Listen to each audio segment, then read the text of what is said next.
my first name is Megan. I grew up in Oxford, Iowa. It's right next to Iowa City, if anyone knows where that is.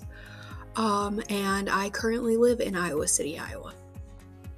I graduated from Clear Creek Amana High School. I am currently a junior at the University of Iowa with a history major on the education track. For fun, I like to stay active. I love swimming, and there's some nice parks around where I live, so I usually go hiking or walking around in there.